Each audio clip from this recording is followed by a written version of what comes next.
Chair of AIBC. Really appreciate your time. And Ashok Ji, who's the past chair of CII. Thank you very much for having us. And I'd like to personally thank the Australian government for having me on their special visit program. They really worked hard getting me all the way to Australia, down under. So just to give you a bit of context, I won't bore you with a long speech, but I'll give you 3 reasons why you should consider Andhra Pradesh as your destination in India. Number 1, we have a leadership with proven track record. Our Premier, Mr. Naidu, is now in version 4.0. This is his 4th term as a Chief Minister. He comes with a lot of experience on how to get critical projects grounded. His experience working with Government of India also helps ensuring that you have a soft landing in not only in India but in the state of Andhra Pradesh. He is of course backed with a very young team. 50% of the legislatures are first-timers, 17 out of the 25 ministers are first-timers. It's not my grey hair, but I'm actually a senior minister in his cabinet. So we bring a lot of passion, a lot of energy to get things done. The second reason you should consider Andhra Pradesh is because we are a startup state. We have that mentality to get things done. We are not complacent. And once you shake hands with us, it no longer is your project, it becomes our project. So I'll give you an example of this. When we talk to any investor and they're looking at Andhra Pradesh, first thing that gets done is a WhatsApp group gets created. All the respective leadership across the political spectrum, the government and the private sector are added to this WhatsApp group. And then on a daily basis, we actually start interacting with each other to understand what's the status, what's the agreed timelines, where are we stuck, what are the areas that we can do better. You know, one company, and one example of this is one company which is into the hospitality sector. This morning we updated them where exactly is the land allocation status, where is the file, and by when are we going to get it cleared. So we believe on delivering it. We believe on following up on your project and ensuring that we not only meet your timelines, but we actually beat it. So 2 other projects I'd like to talk about. One is Google. And all of you have now heard of it. It's a nice wow, but 13 months of hard work went behind it. So when the leadership came, I personally drove them, I showed them where the project will come up, followed by me visiting the corporate office and pitching to their leadership on why Andhra Pradesh, followed by their leadership coming and meeting our Premier in Andhra Pradesh. And there were specific requests which required policy intervention, policy changes at the federal level. And we worked with the Honorable Prime Minister Shri Narendra Modi ji, we worked with our Finance Minister Nirmala Sitharaman Madam and the IT Minister Ashwini Vaishnav ji, and we brought about the changes that were required to not only land Google in India but to actually make India the next destination for data centers across the world. It took us 13 months, which was 1 month more than what we agreed we'll deliver it. So we still regret the fact that we took a month more. But 13 months we got that done. The other project I like to talk about is ArcelorMittal, building India's largest steel plant in our state. This project pretty much got discussed over a Zoom call between me and Adit. It was, in the Zoom call, we agreed on 3 specific asks that they had, and one of it had to do with the federal government. The Honorable Chief Minister met the Honorable Prime Minister Modi ji, and across the table, they literally agreed on the way forward, got the project cleared, and in November we are laying foundation. That's 15 months. We got environmental hearing done, environmental clearance is also done. In the last 16 months, we have attracted $120 billion worth of investments to this great state of Andhra Pradesh, and I believe we're just starting. There's a lot more to do. We're really excited to work with you. India is a tough terrain, but we are here to ensure that you have a soft landing. And I'm sure under the guidance of CG sir here also, we will support any initiative that you have in India and in our state of Andhra Pradesh. The third reason why you should consider Andhra Pradesh is the political leadership of Andhra Pradesh is from a regional party. So we are a political party that's in 2 states, but we have our nation at heart. So we have always influenced policy positively in the interest of the nation And in the process, Andhra Pradesh always had the first mover advantage. And it's not the first time we've done it. As I said, I have a leader who's in his version 4.0. This is his fourth term. In the past, he's worked on deregulation of telecom sector, aviation sector. In his third avatar, he worked on the digital payments network, and now we worked on the data center policy at the federal level. So we can positively move policy, we can positively change policy. World, as you know, is going through interesting times, challenging times, and challenging times is when India always shines. We only do well when we are pushed to the corner. So I'm now working on a project where all the self-made billionaires of India are coming together, advising us on what is the policy changes they want to see at the state level, at the federal level. And as a state, we're going to spearhead it. Labor reforms is one great example of it. There were 9 reforms that were specifically asked of us. We got 8 of them done in 15 days. And why 15 days? Because our cabinet meeting happens once every 15 days. If your project is more important, strategic, we will call for a special cabinet meeting. That's the pace at which Andhra Pradesh actually works. And this project that we are doing, we've given ourselves 90 days. We are going to bring about the changes that are required at the state level, and we will work with the federal government to look at what we can change to ensure that India will grow at double digit. As my colleague has just shared, we are a $180 billion economy, aspiring to be a $2.4 trillion economy. So all sectors are game. It's not that we're focused on 1, 2, 3. We have close to 15 sectors that we're focused on. I believe in the power of clusterization. This is something that we can learn from our neighbors. We have a cluster around automotive. 9% of Kia's global manufacturing happens in my state. We have cement cluster, we have renewable energy cluster, we have the electronics cluster, compressed biogas, medical devices manufacturing, quantum computing, aqua is another cluster.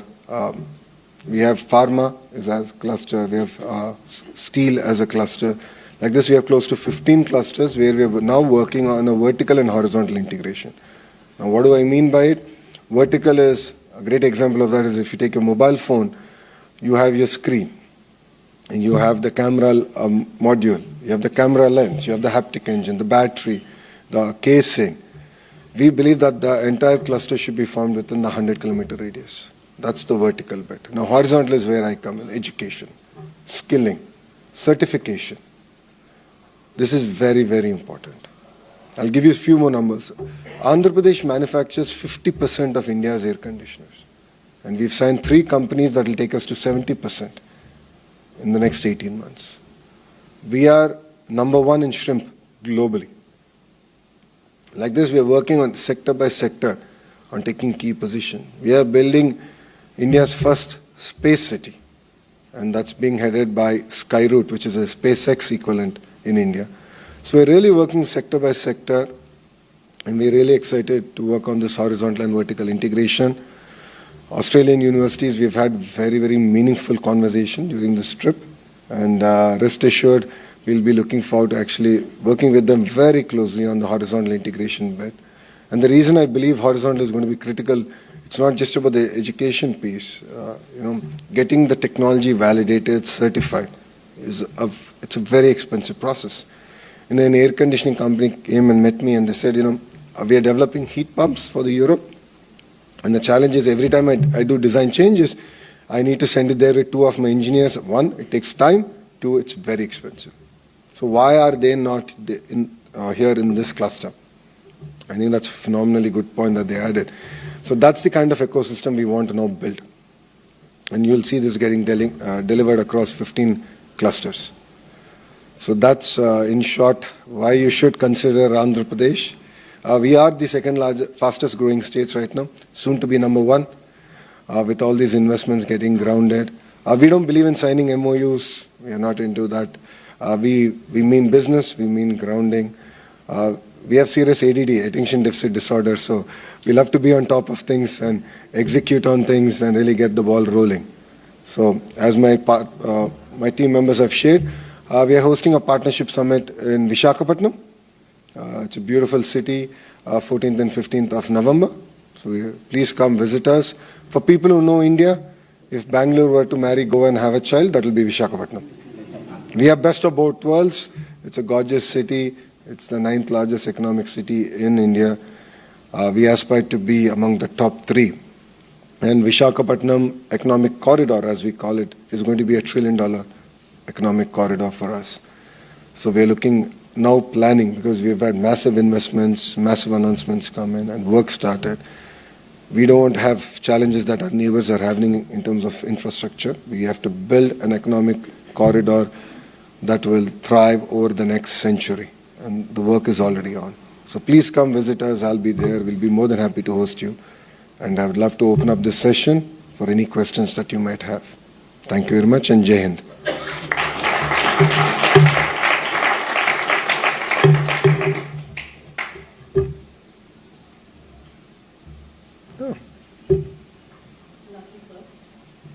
Even before I ask my question, I'll introduce myself. My name is Veera De Silva. I'm a true Bangalorean, but married to a Telugu. And I've realized that movies are everything, and your father-in-law's dialogues make it common conversation for us at home. So, starting with that, Mr. Lokesh, you've often spoken about positioning Andhra Pradesh as India's next startup state. I personally, and my husband as well, we've spent the last 2 decades in Australia building and scaling up technology ventures. I've seen how ecosystems mature when innovation is made sustainable, not just exciting. Now, how does your government envision creating a sustainable startup ecosystem in Andhra Pradesh? And I'm particularly interested about long-term digital assets, such as blockchain infrastructure, CBDCs, or proof-of-stake technologies? And would you be open to exploring global collaboration models that have worked well in markets like Australia? I think it's a very valid question. We believe in the power of mentoring for any startups. There's capital available everywhere, but there's no mentoring available. So the approach that we've taken is we've created an incubator/accelerator, which is the Ratan Tata Innovation Hub, which is based out of our greenfield capital city, Amaravati. And then we have nodes across the various strategically important areas. So we have another 4 nodes. And each of these nodes and the main hub are working with the private sector. So we have Tata's and their leadership mentoring the node in Amaravati. We have Adani's mentoring a node, Jindal's mentoring a node, Greenco, which is a homegrown renewable energy company, they're mentoring a node. There's Mega, which is an infrastructure company, again homegrown, they're mentoring a node. So, and it's 1, we got the private sector, 2, we got the academia, so we got all the private government universities in those nodes in the areas that they are to also be part of this. And then we are backing it with funds. As a state, my strong belief is government shouldn't be spending money directly. We should raise funds. Right? I think now we are at that position as a country that we can do it. So we're looking at innovative models where money is actually being raised. This entire initiative is being headed by a very young IAS officer. She is from IIT Kharagpur. So we matched bureaucratic leadership, political leadership, and the entire process around it. We just launched it, I think, about 45 days back. So we'll be more than happy to engage. So the Economic Development Board representatives will be staying back. So, they'll be the first port of call, and they can lead conversations from there. They can introduce you to the CEO of RTIH. So thank you. Thank you, Minister, and thank you for making the time to come out and presenting so forcefully the argument for investment in Bangladesh. My name is Martin Stein, I'm a chartered accountant in practice. I work with many companies that have invested in Australia. Yeah. So you make a powerful argument for investing in Bangladesh. One of the slides touched very briefly on the explosive growth of exports. Can you enlighten me and the others where those exports will be focused and how they will impact on Australia? If you look at currently, we have a position in textiles. We have a position, of course, in aqua. As I said, we are number 1 in shrimp. And the few other sectors that we are actually doing quite reasonably well. Kia cars made in Andhra Pradesh do get exported around our region. So we have taken a strong position there. Of course, IT exports continue to grow in my state, so that's very, very important. To specifically answer your question, I believe it's a two-way trade. So the way I look at it is the great opportunities for Indian entrepreneurs and Andhra companies to actually look at investments in Australia. So, to be fair, the government has been exceptionally proactive, and the conversations that I've had at the federal level, at the state level, also at, city council levels. It's been very inspiring, the kind of vision that the politicians here also have. So we've started looking at, and we started talking to companies in my state, some who are based out of my state, some who have invested in my state, to look at opportunities in Australia. Sectors like hospitality, critical minerals, education, skill development. So these were sectors that were discussed. In terms of what Australia can offer to India, sports is one sector that we're looking at. Of course, skill development is a no-brainer. As we all know it, education, we're already quite big in terms of our relationships. So I think there's clear sectors that we've identified where Australian companies can also look at investing in my state. In terms of exports, I think we live in a very dynamic world. And I believe that every country and every state should diversify and have look at other countries and other states. So historically, as a state, certain sectors have been very reliant on certain countries. And then with the changing politics, we've had challenges. So after that, we've insisted that our exporters also look at new markets and look at products where there is a gap in that market. So it's not about saying, I have this, so will you take it or not? But to actually analyze the market and find the right product at the right price point and the right sort of a fit. That's one thing I said. To the Australian companies, especially who are in commodities, in Sydney, I had a sit-down lunch with quite a few of them. I've asked them to look beyond wheat and certain commodities. There's so much of potential in things like mushrooms and horticulture.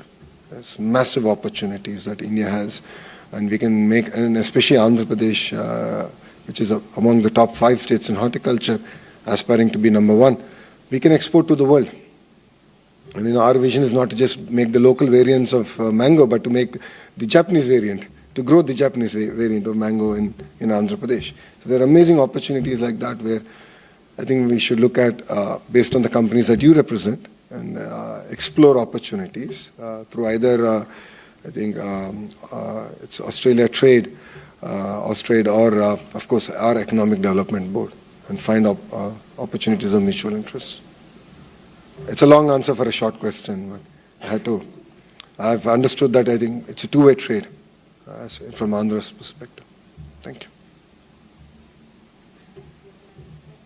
Hi, I'm Swati. Mr. I have one question. You spoke a lot about possible potential association with the education sector in Australia. I'm quite keen to interested. What do you mean by that? And second, very interested in figuring out how's the brain drain and the brain going back to the country, and that association will come along.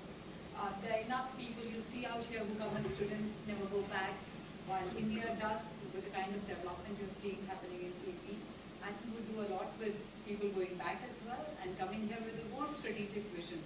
And another question, a little longish, but wanted to understand. Australian universities rank amongst top 50 in the world, but don't come as the priority for Indian students as such so much.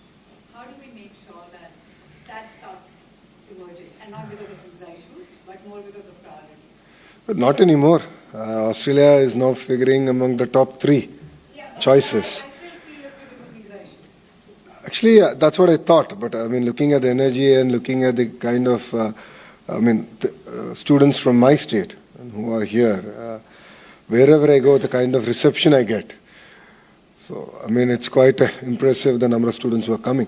I think, in the early 90s or 80s, yes, US was seen as an option. I'm a product of US education.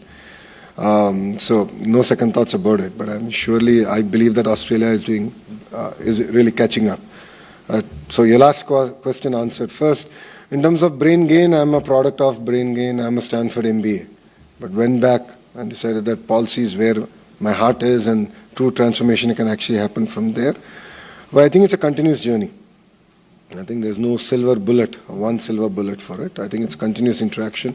And as states, we need to work exceptionally hard to make sure the landing is soft. I mean, India is not exactly an easy country, but we need to work very systematically and build it out. And that's where policymakers have a role, that's where bureaucrats have a role. Together, we should create a very conducive environment, and that's what we're working on very systematically.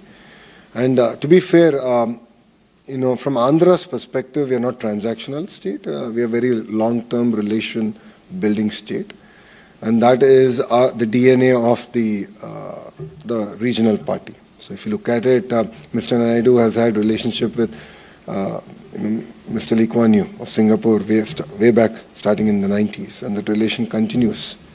And it's only deepened. And that's exactly what even the Australian government is looking for. So I think that kind of deep, meaningful relationships are going to be important, and building the super highways of investments to make it smooth for landing. And only then will we have brain gain in its true sense. But end of the day, I think our kids have an opportunity to go be global citizens, and wherever opportunities are there, I think they should go and be part of it, be part of that journey. In terms of universities here, Aussie universities and collaborations with Andhra Pradesh, I've specifically stated a few sectors that we are interested, but it's about 15 clusters that we're interested. And the way I look at it is, who's the best in that cluster? Aussie universities are good across, 10 domains, but they're really, really good at 2-3 domains, like any other global universities are. So I'm looking at working with them, bringing them in, bringing the private sector in, and of course giving an opportunity to local colleges, universities to host the Center of Excellence or a joint dual degree program, research projects together and do that. See, it's designed in Aussie, Australia, manufactured in Andhra Pradesh. I think it's best of both worlds, right? That's what we want to do. Now, what do I mean by it? Aqua. Right? I met the leadership of James Cook University, who are exceptionally good in aqua, and the professor had very technical questions for me. Like, which variant, what's the name, what's the number? I said, okay, I'm not into that depth. I'll have my agriculture minister talk to you. I really don't have that kind of depth in that sector, but we want to work. So we are talking about, okay, let's look at research facilities. How do we go about with it? New variants, how do we get the farmers to move up the value chain? Then the New South Wales University, we spoke about solar panel design, engineering. The technology that came out of New South Wales University is supplied to 90% of solar panels globally. And I have 5 out of the 10 manufacturers in Andhra Pradesh with an annual output capacity of 100 gigawatts. But I don't have a technical program around it. I don't have a skill upgradation program around it. So I'm going to work with them. So what am I going to do? I'm going to bring these 5 companies together, the university together, and of course local institution. Could be IIT Tirupati, a few other colleges in that region, to come together and build this entire ecosystem. So that's the thought process that I currently have. Same thing with hospitality, because we already have signed about 7,500 keys. They're under construction in different phases.